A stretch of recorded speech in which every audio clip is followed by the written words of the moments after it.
Now, some of the issues that come up and affect South Africa directly, note that the British botched their abolition of slavery in the Cape Colony and planted the seeds for many future wars. And for listeners, if they want to refer to this in more depth, a couple of years ago, I did a 5-part series on the history of slavery, basically from the ancient world to abolition. And in the case of the British Empire, the transatlantic slave trade is abolished, I think, 1807. Then slavery is a few decades later completely abolished throughout their empire. And it's a few decades later that it happens in the United States. But that makes it sound like everywhere throughout Britain, it's just completely dropped, when it's a much more piecemeal process. And Europeans are grappling with this in the 19th century. There are people like the famed missionary David Livingstone, who at least wants to attempt to do things like develop trade and commerce in Africa so that it can end the slave trade there internally on the continent. So there are some who are attempting to do this. And then, of course, there are others like King Leopold who are aggressively and ruthlessly exploiting slavery on the continent. But how does Britain attempt to affect abolition in the Cape Colony? And you note that you can compare and contrast this with the approach Abraham Lincoln takes. So what does that all look like? So the approach the British took might have made sense financially in the short term when they took this approach, but man, did it have terrible ripple effects. It's impossible to know what could have been, but here's what was. The British eventually said, okay, there will be no more slavery in the Cape Colony. And this was from like 1835 on, when they were really trying to enforce this. And they said, you can sell your slaves. We will compensate you for your slaves. But here was the catch. They were going to compensate far below the, quote, market value for a slave. And if you were wanting to get compensation for your slaves, you didn't just need to go to, say, Cape Town or somewhere relatively close by. You had to sail yourself all the way to London. That's about a 9,000 to 10,000 mile voyage. At that point in time, that's about a 4.5 month round trip to go and get your compensation that, again, below, quote, market value for your slaves.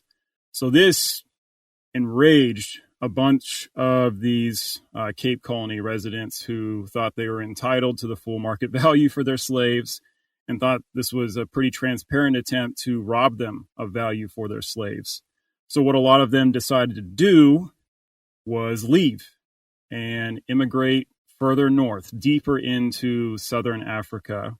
And that is where you got these two new republics that eventually became the Orange Free State and the Transvaal.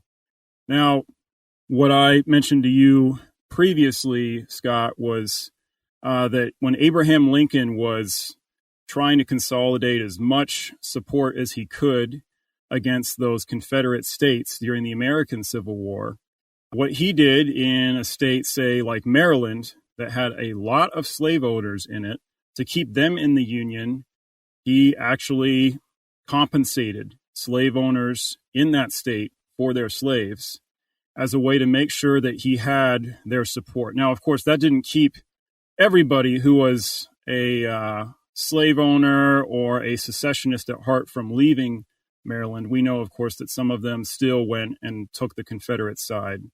But many of those in Maryland stayed with the Union, and I can't help thinking that was due in no small part to receiving compensation and not having to sail 9,000 miles to go get that compensation. And when you think about, one of the advantages the Union had during the American Civil War, it was their numbers. And when you have a president make decisions like that must have been tough if a lot of your supporters think slavery is morally wrong and you're paying people for their slaves. But in the end, it helped the Union have its overwhelming numbers to help defeat the Confederacy. So I can't help wondering if the British had taken a similar approach in Southern Africa, if they had compensated these slave owners in the Cape Colony for their slaves at the, quote, fair market value, and if they hadn't made them make a 4.5 month trip would there have been these republics that emerged later on and ended up being embroiled in a war almost 100 years later? Yeah, I mean, it's a very interesting what if, and it could have been an issue that maybe they would have wanted to do that, but they didn't have the resources or they Right. didn't have the staffing to be able to send people to South Africa. So they thought, well, we'll just do it this way and not really consider the implications that few people are going to take such a long voyage that whatever price they could get for their slaves would almost certainly not make up for the trip itself. But we don't know. I mean, that's a very interesting question. So, but as you state, what does happen is it doesn't work. It creates these new republics, and then there's already this internal tension. One thing I'll add, Scott, is, I don't know the answers to all those questions, but I can definitely tell you that it wasn't so much a staffing issue. It was definitely the money issue.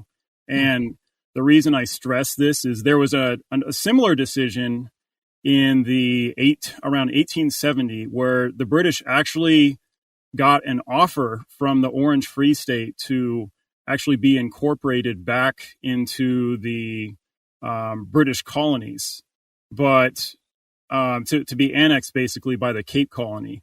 But at that point, the British decided, no, this would be too expensive. And so they didn't incorporate the Orange Free State because it would have been too expensive, which again, I'm not facing the tough decisions those British parliamentarians were facing, but if they had made the decision to keep the Orange Free State, it would have been 3, colonies against one republic, the Transvaal, which who knows if there would have even been a Boer War if the Transvaal had no ally when that war broke out. So now looking at some of the central figures in the Boer War, one of them is Cecil Rhodes. Who is he and how did he get his start? Boy, this guy is fascinating, and of course somebody that I think many of us love to dislike, and completely rightfully so in certain respects. So some interesting things about this guy. I don't think a lot of people focus on his early childhood, but he was a middle child who was also treated a bit like an oldest child just because of the distance in age he had between he and other kids. So he had to develop the skills of a middle child who has to be a bit more of a negotiator and deal with more powerful people around him. But he also gained the confidence that a lot of oldest children get, of just that attitude of, I can take on the world, by having his mom's undivided attention for 4 years. I'm not going to spend too much time on that, but I think that really did have a lot of influence on how he grew up. And then the other thing that could have been different, his father was an Anglican priest and sounded like a very kind and caring priest, but a very distant, cold father figure. And so what a lot of people in Cecil's family hoped is that he would become a priest, but Cecil was not interested in becoming a priest. He wanted to be an attorney, actually. But then Cecil's older brother goes to southern Africa, to that British colony of Natal, because he wanted to get rich in cotton farming. And so Cecil eventually follows him. At age 17, he makes this 72-day voyage to be with his brother. And this was in 1870. And so he arrives there, starts farming cotton. His brother then decides, I want to get rich because diamond mining was just starting to pop up there. And at first Cecil says, I'm going to resist these easy, quick riches of diamonds. I'm going to stay and work the cotton. And he was actually an excellent cotton foreman, as it turned out, and actually treated his African native laborers remarkably well, paid them well, lent them money, all that stuff. And he did that for a time very successfully, but eventually he just couldn't stay away from the diamond fields. So he eventually went to work in those diamond fields before the age of 20. So as a businessman, what Cecil was really good at was not only making smart business decisions. At first, it was selling ice to people who were working the diamond mines. But eventually he found other, I guess you would say, strong entrepreneurs who he befriended and was able to network with and work with. and ended up going into business with a lot of them. And what they quickly identified is that to do diamond mining, it does not make sense to try to do your own little small operation. It's just the economies of scale do not work for that. So he and his network of friends were able to buy lots and lots of claims where diamond mining was happening. And eventually they found their way to being the monopoly. Their De Beers company had a monopoly on diamond mining, which, as we know still today, if you're just cranking out diamonds as soon as you get your hands on them, they're going to lose some of their value because they won't be as precious and rare anymore. But once these guys had their monopoly, they were able to dictate to some level what the supply was of diamonds and therefore the price. So he got really rich that way. And eventually he rose through the ranks of the Cape Colony Society and eventually got elected to Parliament in the Cape Colony and was very effective as a politician in the Cape Parliament, eventually became prime minister. Now, all this in the meanwhile, he's running his different companies, one of them being the British South African company, trying to get more land so where he can find more diamonds and eventually more gold, because gold started to become a thing. So he used his positions in government to not only find more land, but also these were not great conditions to work in diamond mines and eventually gold mines. So he and many other Cape Colony politicians tried to do whatever they could to marginalize any African native landowners as much as possible. They made it more and more difficult for these people to own land so that they couldn't just farm and, be economically independent. They wanted to make these blacks dependent wage laborers. And so he was very effective at doing that, past the Glenn Gray Act. That was a huge part of it. And this guy was just successful at almost everything he put his hands on for the very first 3 to 4 decades of his very short life. But then he ran into the Transvaal, the South African Republic, into President Kruger and his regime. And that's when Cecil started to meet resistance for his grand ideas to kind of have that Cape to Cairo railroad, to have more and more of Africa made in the British Empire's image. He was not getting his way every time he went toe-to-toe with Paul Kruger and the Transvaal. So this takes us to the first Boer War, the British and the Boers of the Transvaal fight, and including British-friendly Federation of South African States. But it's not for gold or diamonds. So what happens to cause the first Boer War? And I appreciate you saying that. I'm just going to say it again for listeners. One of the most common myths about both these Boer Wars is, the British just wanted all the gold. They just wanted all the diamonds. And that is just wrong. Because the British were fighting for control either in a conciliatory manner or militarily for decades before even diamonds were discovered in South Africa. What the British wanted is they wanted a confederation that looked a little bit like what they had in Canada.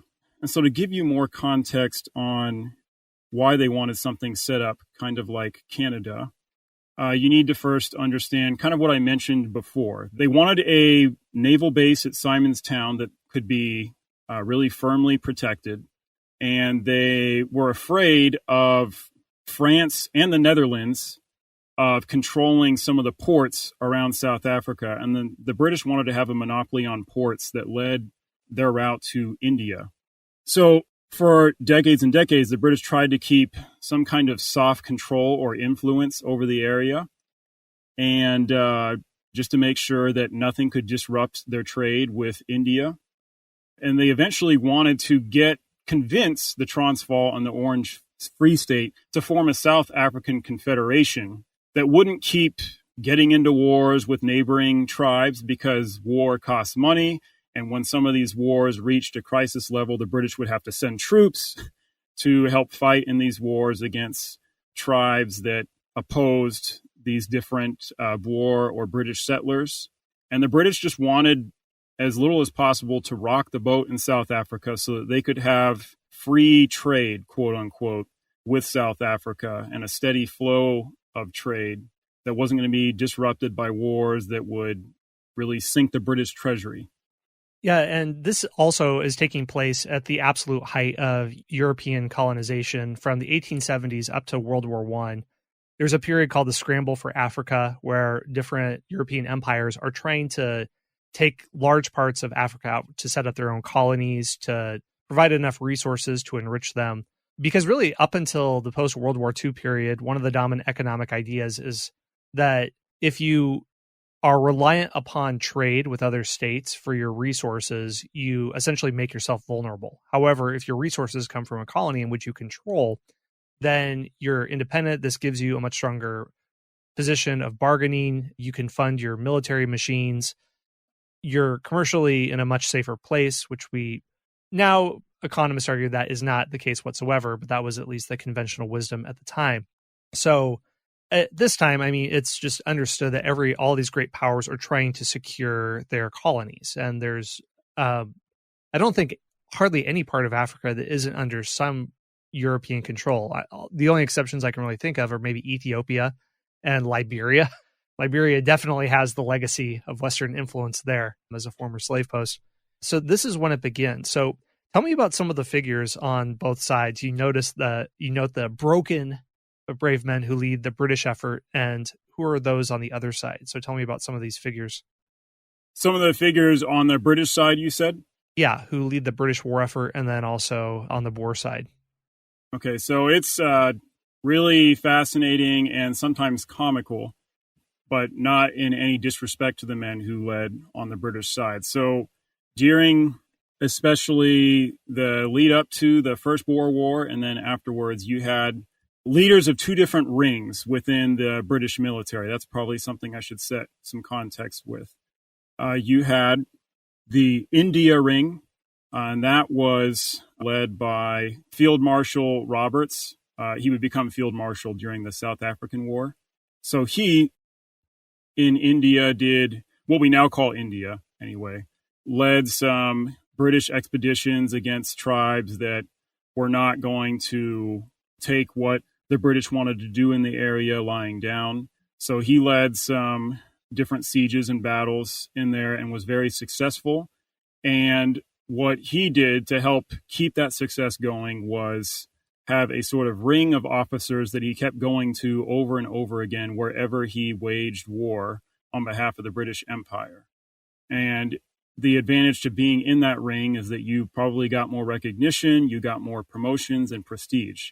Now, there was a ring before that set up by Sir Garnet Wolseley, and a lot of people called that ring the Africa Ring or the Ashanti Ring. He fought in Ashanti wars, among many other wars, and he had his hand-picked officers that he liked to take wherever he went and waged war on behalf of the British Empire. So the kind of crazy thing is both these guys ended up being blind in one eye. Roberts got blind in one eye because of brain fever he suffered as a child. Sir Garnet Wolseley got blinded in one eye because of a wound he sustained during one of the wars that he fought in.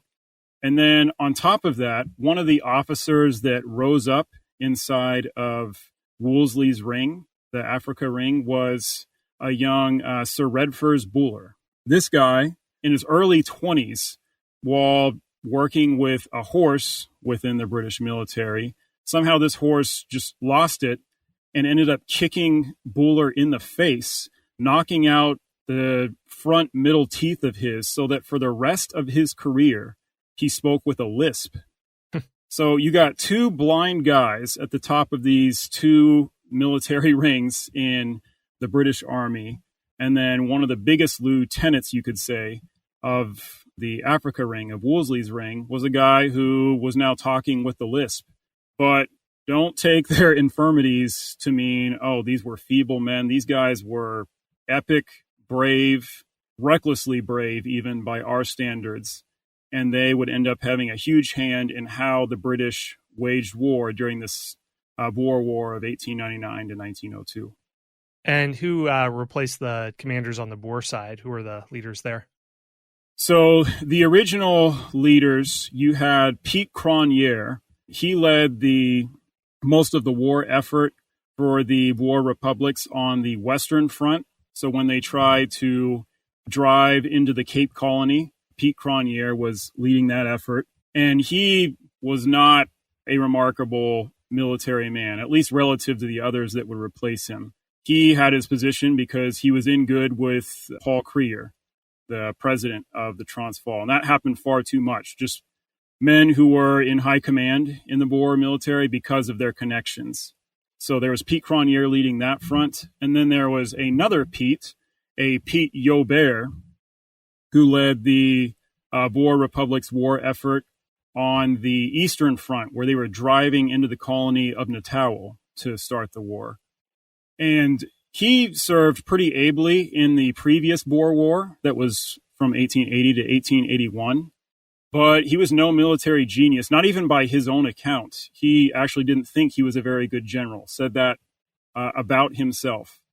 But both these guys lacked the sustained aggression that the Boers really needed in order to take advantage of the 10-to-1 advantage they had in numbers at the very beginning of this war.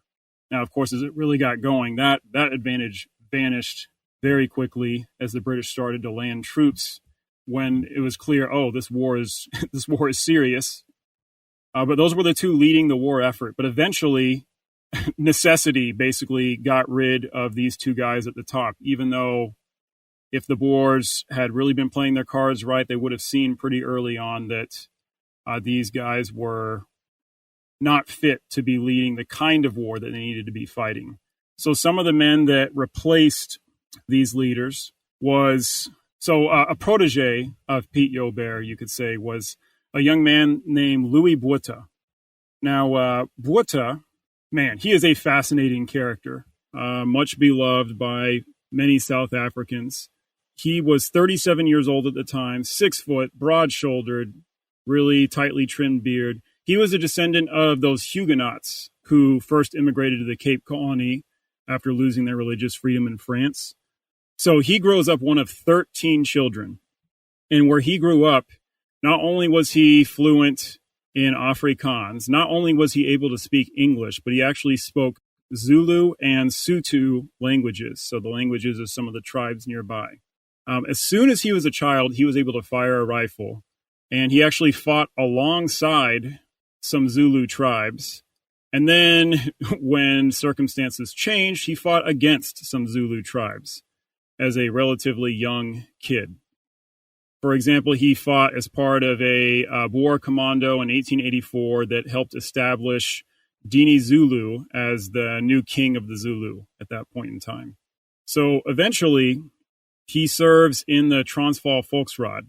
Now, you could say the irony for this guy who was a much more able commander than Piet Joubert, the irony was that Louis Botha was a part of the Transvaal's Volksraad, which was like their Congress, if you want to put it in American layman terms.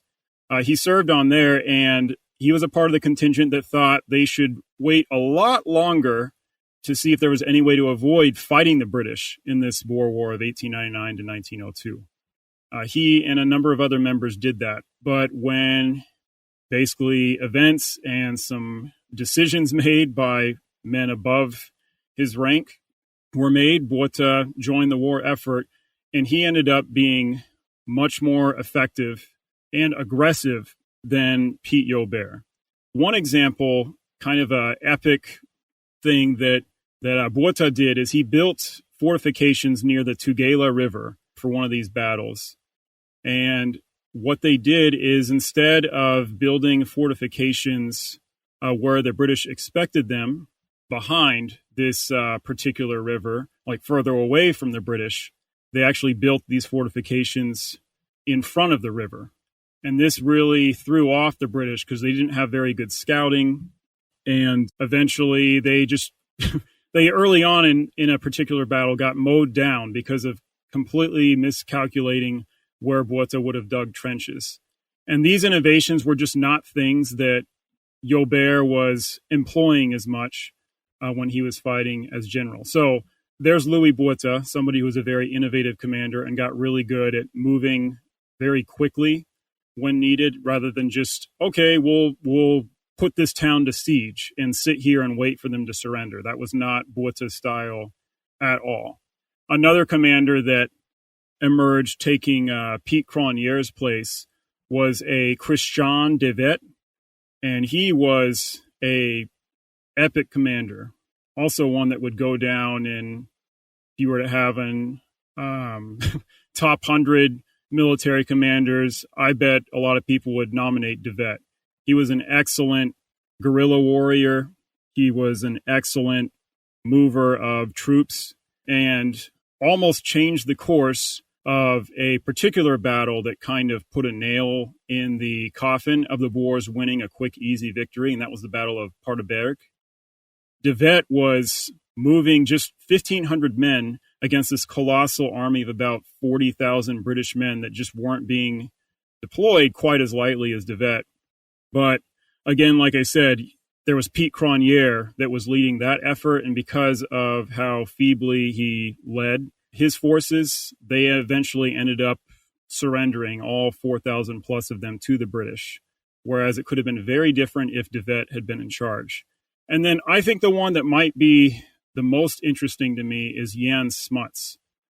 This guy was described by his professors, or at least one of his professors at the University of Oxford, where he went at the age of 17, as one of the two most brilliant students they had ever had, that they had ever seen. And then he came back to the Cape Colony to try to practice law. And then he tried to become a professor, but just couldn't break in as a professor. And it's just crazy to imagine the other what ifs. What if he had become a professor instead of having to hustle a little bit more and eventually finding his way into the Transvaal and eventually becoming the state attorney for the Transvaal, almost like the attorney general for the Transvaal.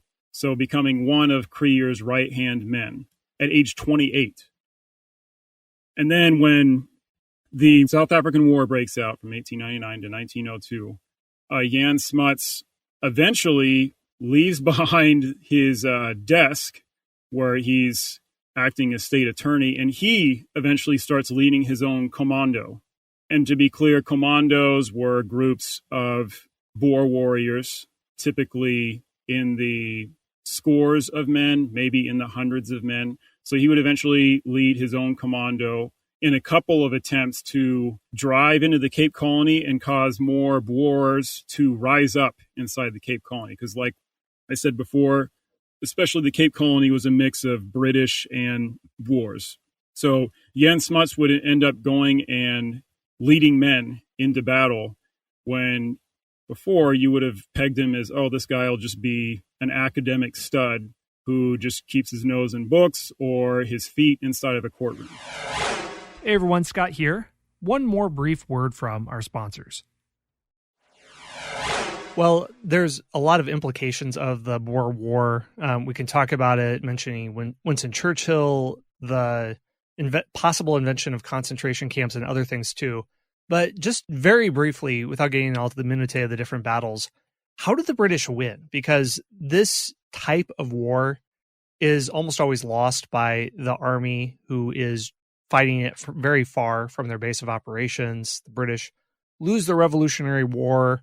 America's lost in Vietnam. We're seeing things unfold right now in Afghanistan. It's a natural disadvantage to fight a war against locals and natives on their own soil, yet the British win. So what do you think are the factors that allow the British to win the Anglo-Boer War? It's a great question because they, had clashed with these Boers about 20 years before in the First Boer War and limped away, basically letting the Boers have their independence again in the Transvaal, and felt very humiliated after that fact.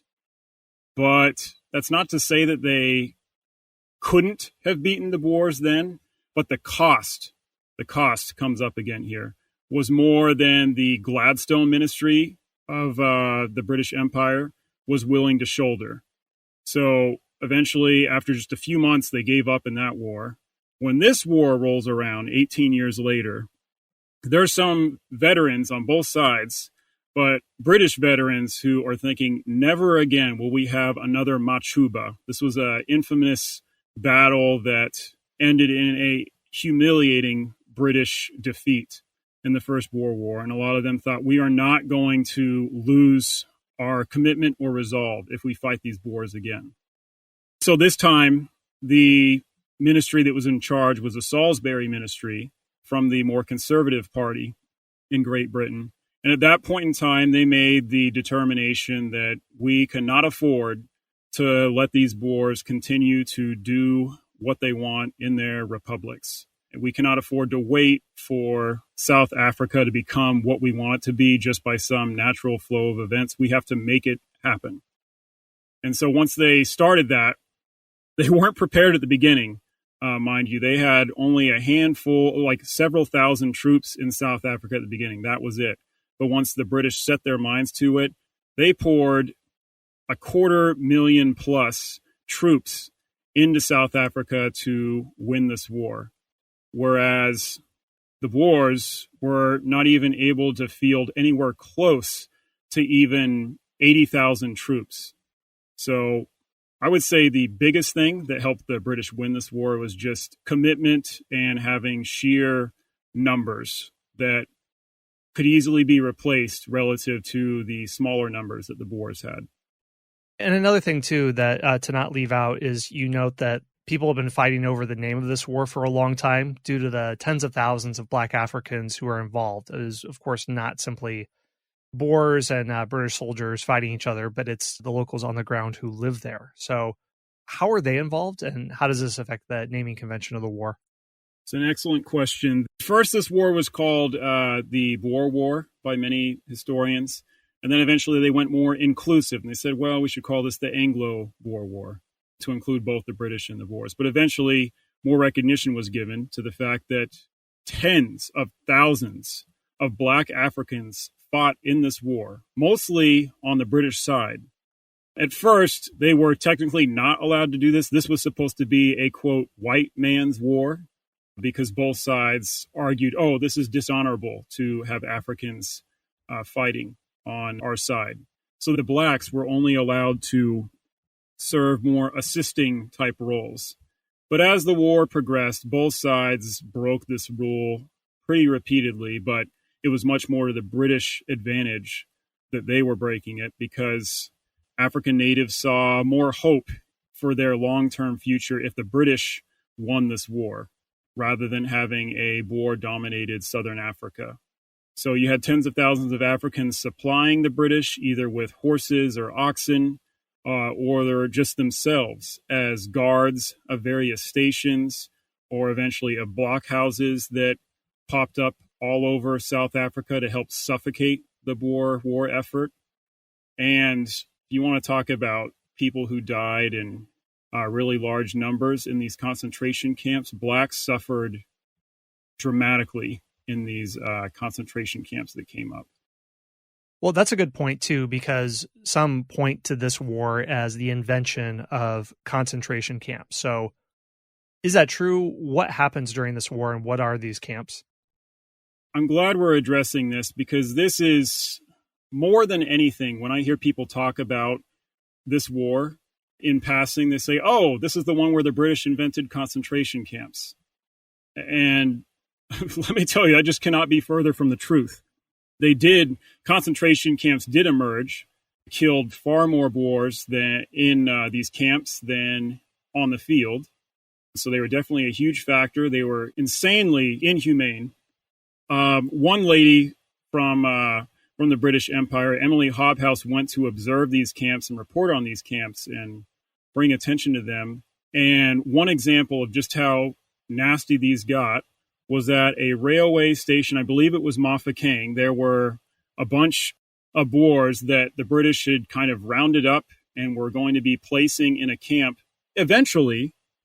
But Hobhouse passes through this railway station to another camp to report on what's going on at that camp, and then comes back weeks later, and there are still these same Boers that she saw at the railway station waiting to be placed, and they're not well provisioned. They're just out there facing the elements.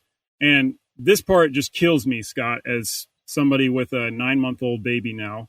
She saw a pregnant mother who also had a child that she was hoping to breastfeed, but this poor mother was so starved from the time that she was just waiting at the station to even be placed at a crappy camp, that Emily Hobhouse sat with this mother as her baby died in the mother's arms because the mom was not able to feed the baby anymore. And there are just a bunch of heartbreaking stories like that for people waiting to be placed in these camps, people living in the camps. They were terrible. So that's kind of a long-winded way to answer your question. These were not the first concentration camps. In the 1870s, the Spanish actually set up reconcentration camps in Cuba when they were fighting against Cuban rebels who wanted their freedom. They created zones where people who were sympathetic to the Spanish could live, and then anything outside those zones was going to get torched by the Spanish troops. And in theory, the Spanish should have been, okay, you're friendly to us, you're living in our camps, we'll take care of you. But the reality was the camp conditions were really terrible, where they concentrated or reconcentrated all these people that were supposedly friendly to them. So that was the first emergence of that. And then in the earlier 1890s, the mid-1890s, the Cuban rebels rose up again against the Spanish. And there was this horrible general whose name came up a lot during the Boer War, General Weyler, a Spanish general who was willing to do whatever it took to defeat these Cuban rebels. And he went about setting up these reconcentration zones so much more savagely, and they killed far more people in these reconcentration zones than even Boers who died in these concentration camps during the Boer War. There's a lot more I could say, a lot more stories I could go to, but I don't know how much depth you need on that question. Well, I think this raises an interesting question, and this is a big question of military history, and that is, how do you win a war that's fought far from your homeland, that's fought overseas? Because I mentioned earlier that most of the time, these don't work. And using methods where you have to try to isolate different groups of people, put them in camps, as you mentioned, it almost always has the effect of angering locals, and you're simply recruiting more to the rebel side or the opposing army side. And Dan Carlin had a whole episode on the Spanish-American War that, as you mentioned, Spain is using heavy-handed tactics on locals in the Caribbean and other islands, causing them to rebel against them. As America fights Spain, many locals are on the American side. But when America takes the Philippines as its colony, it uses many of the same methods, and then locals turn against them as well. So I suppose, how do the British succeed in a way that many others have failed, of fighting a war far from home? Is it because they adequately funded it? They had the favor of many of the locals on their side so that Black Africans were provisioning them against the Boers? What would you isolate for the reasons that the British won in a scenario where many others have lost? Part of it goes back to that commitment word that I gave you. Commitment in numbers was a huge part of it. But yes, that doesn't always guarantee victory. The other factor that you could argue is that about, you could say 10 to 20% at least of Boers actually ended up taking the British side as the war went on. So I mentioned that General Christian de Wet, who was an excellent guerrilla warrior. His brother actually was one of a handful of Boer military leaders who eventually saw that this is hopeless. This is going to burn our country to the ground and not lead to victory. So a lot of those people took the British side. They were referred to derogatorily as hands-uppers, people who surrendered and took the British side. So there was a significant contingent of those people who helped the British in terms of scouting and numbers. They were even allowed to fight against their own Boers in battles at times. And that really turned the war even more so against the Boers, who were often referred to towards the end as bitter enders, who just wouldn't give up. They were going to fight to the bitter end. So that would be one factor.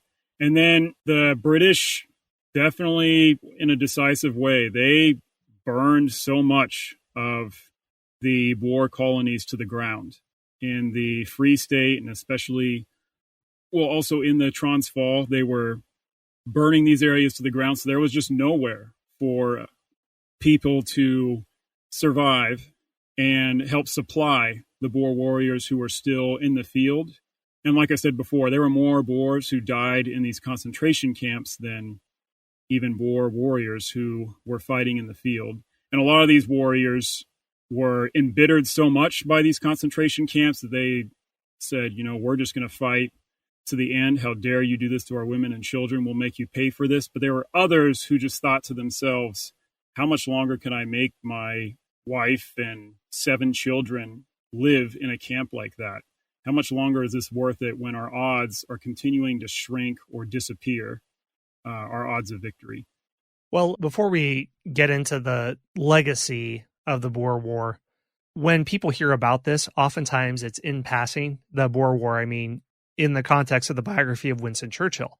And that's how I encountered this war in any sort of detail first, was by reading about his life. In fact, many people don't really look at South African history very much, I suppose, pre-apartheid, except in the context of Winston Churchill, because he cast such a large shadow. So some people say that it made Winston Churchill, this war did.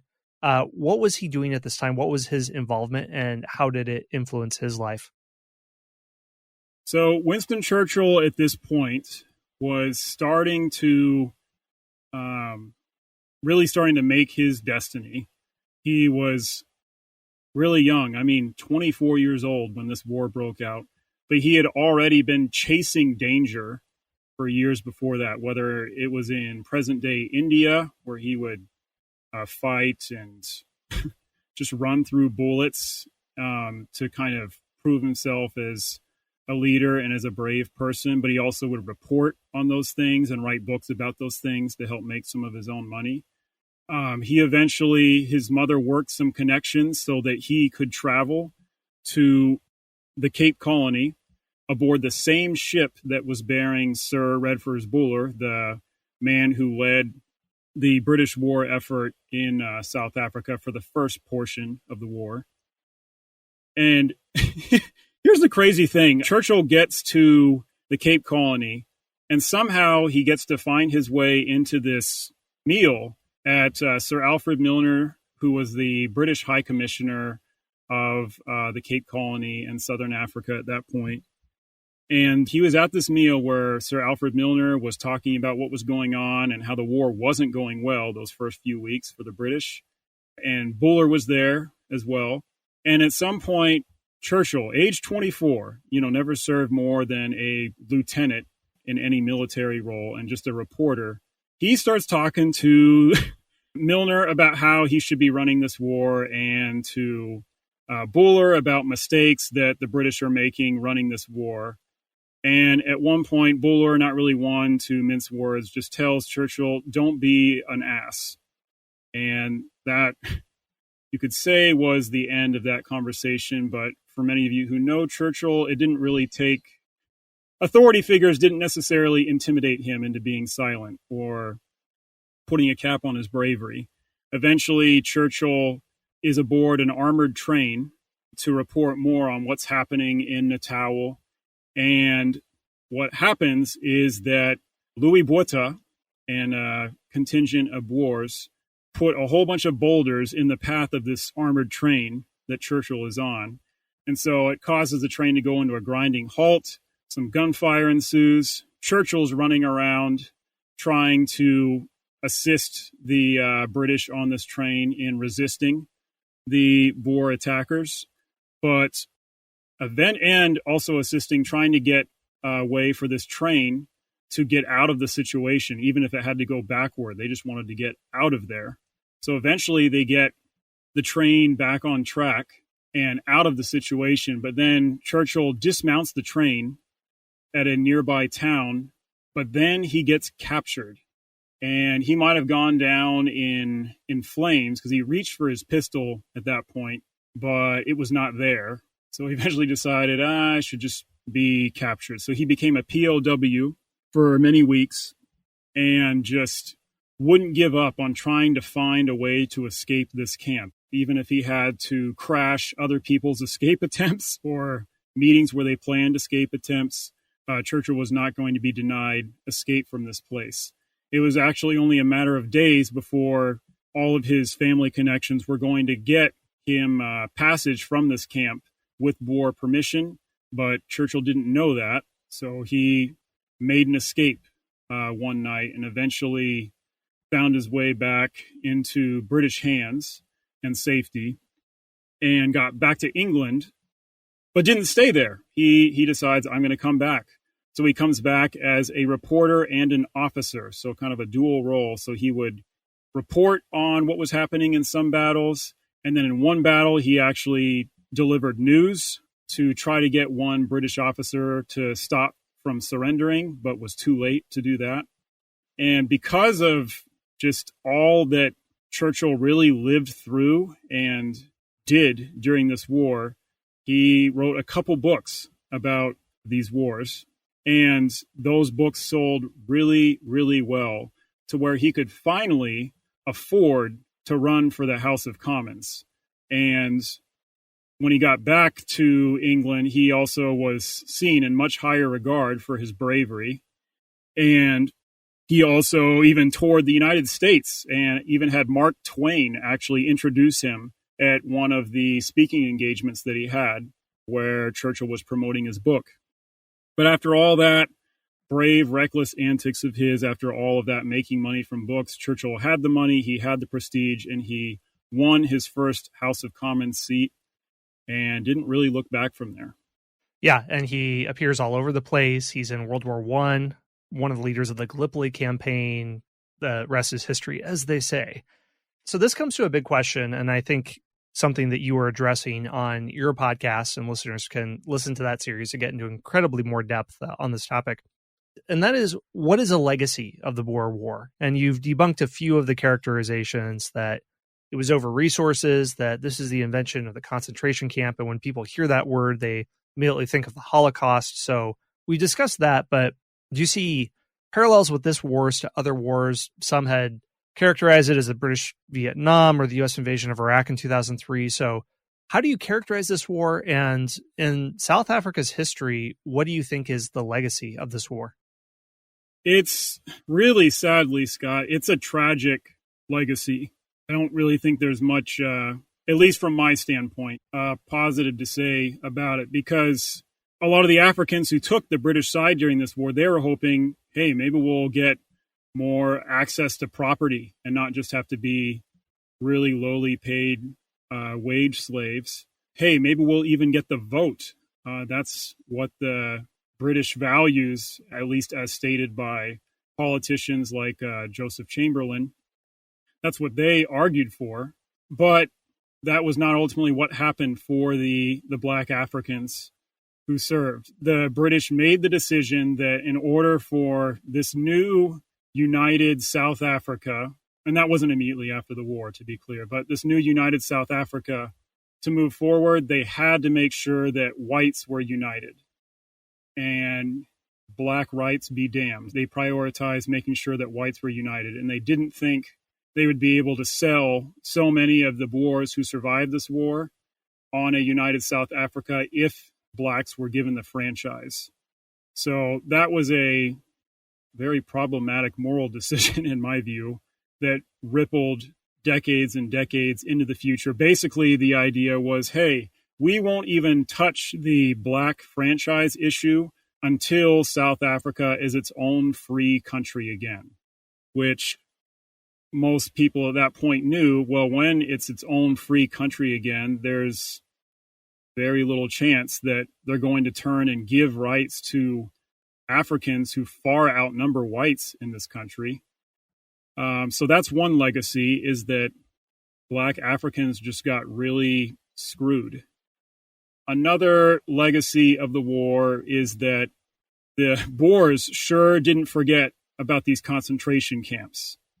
Quite understandably, these were brought up over and over again.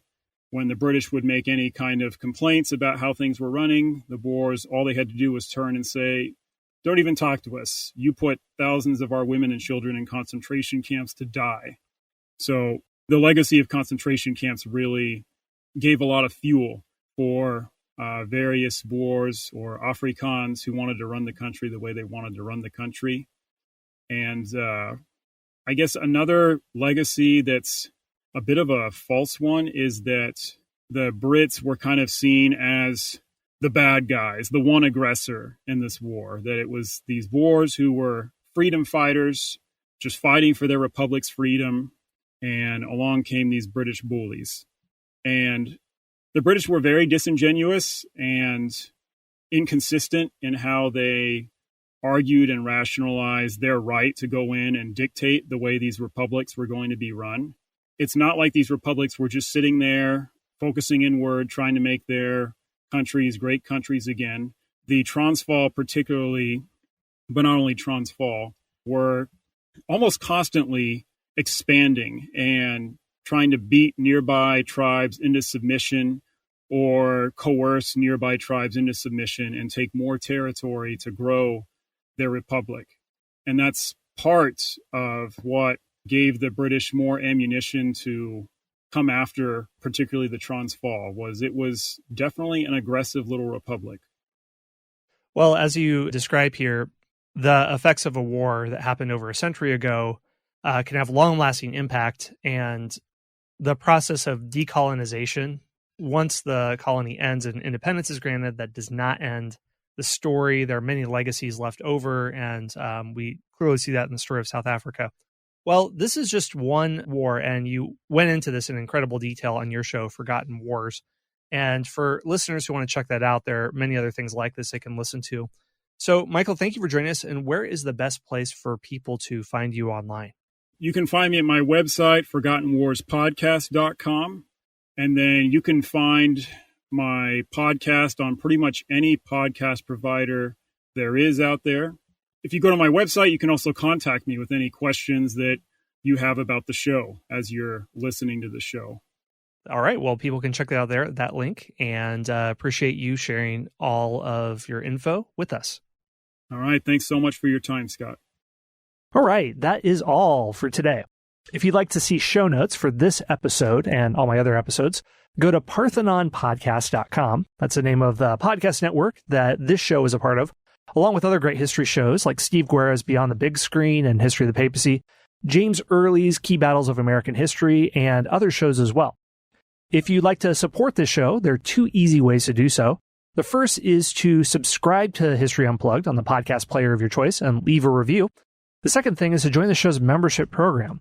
It's on Patreon, and if you go to patreon.com/unplugged and join it, as a member, you'll get completely ad-free episodes of the show's entire back catalog, which is 600 episodes and growing.